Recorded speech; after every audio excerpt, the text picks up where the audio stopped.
Good morning, வணக்கம். இன்னைக்கு நம்ம ஐ ஸ்ட்ரெயின்னா என்னன்னு பார்க்க போகிறோம். ஐ எதை குறிக்குது அப்படின்னா இன்டர்னல் ஸ்ட்ரெயின். ஐ எதை குறிக்குது? இன்டர்னல் ஸ்ட்ரெயின் குறிக்குது.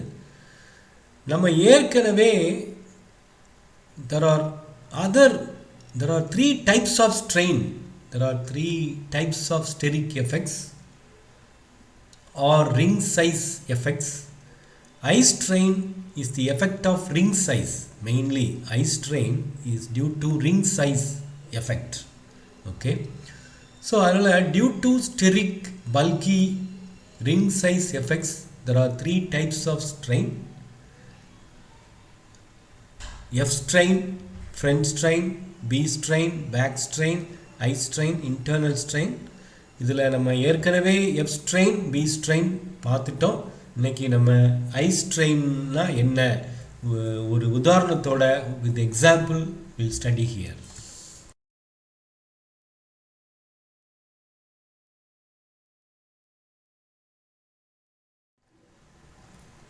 அதாவது பி ஸ்ட்ரெயின்னா என்ன அப்படின்னு நம்ம ஏற்கனவே பார்த்தோம்.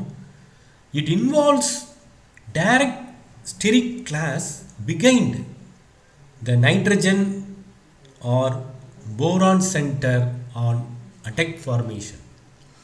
அதாவது பிஃபோர் adduct formation போரான் வந்து sp2 ஹைபிரிடைசேஷனில் இருக்கும். நம்ம ஏற்கனவே பார்த்துருக்கோம்.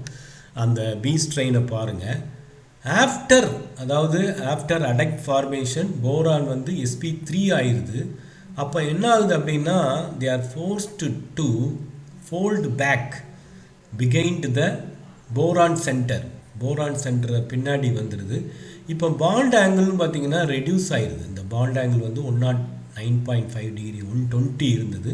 அப்போ ஸ்டெரிக் கிளாஸ் பின்னாடி, அதாவது நைட்ரஜன், இப்போ இதில் உதாரணத்துக்கு இது வந்து இதில் நீங்கள் பல்கி சப்ஸ்டியூட் எடுத்துட்டிங்கன்னா அதே மாதிரி இங்கே வந்து பிகைண்டு பின்னாடி பேக் ஆஃப் நைட்ரஜன் என்ன இருக்குது? ஸ்டெரிக் கிளாஸ் இருக்குது. அப்போ போரானுக்கு back of boron there is steric class இருக்குது. It affects the stability of the adduct. It decreases the acid strength of Lewis acid strength குறைக்குது. acid strength குறைக்குது. அதே மாதிரி லூயிஸ் பேஸ் ஸ்ட்ரென்த்தை பல்கி சப்ஸ்டியூன்ஸ் இருந்தால் there are two possibilities நம்ம பார்த்துருக்கோம். அதை நல்லா பாருங்கள்.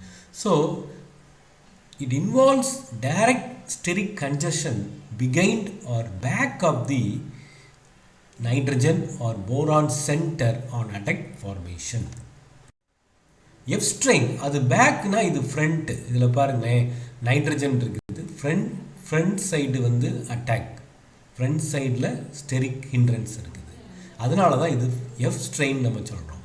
அப்போ எஃப் ஸ்ட்ரெயின் இது ஏற்கனவே நம்ம பார்த்துட்டோம். F strain involves direct steric congestion or class before in front of the nitrogen or boron center on adduct formation. So what is eye strain? Eye strain is mainly present in 3-member, 4-member ring compounds due to ring size effect. அதாவது நீங்கள் படிச்சிருப்பீங்க, 3-member ring இருக்குது, 4-member ரிங்கில் தான் eye strain இருக்குது அப்படிங்கிறாங்க. 6-member ரிங்கில் இருக்காது. It is stable ring. Okay, it occurs mainly in 3 and 4-member ring compounds due to ring size effect. அது என்ன காரணம் அப்படின்னா, நீங்கள் படிச்சு பேயர் ஸ்ட்ரெயின் தியரி அப்படின்னு படிச்சிருப்போம் நம்ம. இப்போ நீங்கள் இதில் பாருங்களேன், this is 4-member ring, 4-member ring compound. இதில் பார்த்தீங்கன்னா ரிங் ஸ்ட்ரெயின் இருக்கும், ரிங் சைஸ் எஃபெக்ட். இப்போ இதில் 90 டிகிரி தான் இருக்கும். அதே இது இன் 6-member ரிங் எடுத்துக்கிட்டிங்கன்னா 109.5 டிகிரி இருக்கும். ஆக்சுவலாக 120 இது கிடையாது. ஆக்சுவல் ஸ்ட்ரக்சர் இப்படி இருக்காது, போட்டு ஃபார்மில் இருக்கும்.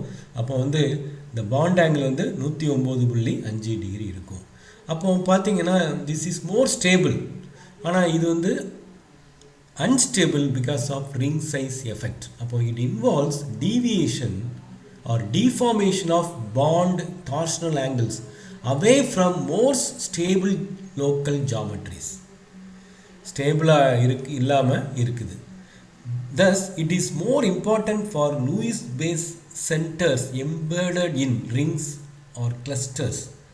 பொதுவாக வந்து ரிங்ஸில் லூயிஸ் பேஸ் சென்டர், இப்போ உதாரணமாக இதை எடுத்திங்கன்னா நைட்ரஜன் வந்து லோன் பேர் இருக்குது. This nitrogen lone pair is delocalized onto oxygen. So because of internal strain, oxygen basicity, oxygen in this compound la pathina, oxygen donates a pair of electron to Lewis acid. அப்போ oxygen basicity increases with the increase in ring size. அதே இது இப்போ decreases இந்த side வந்தீங்கன்னா ring strain increase ஆகுது. ring strain என்ன ஆகுது? ring size, ring strain increase ஆகுது, strain increase ஆகுது. So basicity decreases. This effect is due to internal strain. This is called this is also known as internal strain நம்ம சொல்றோம். Okay? Thank you for watching. நன்றி.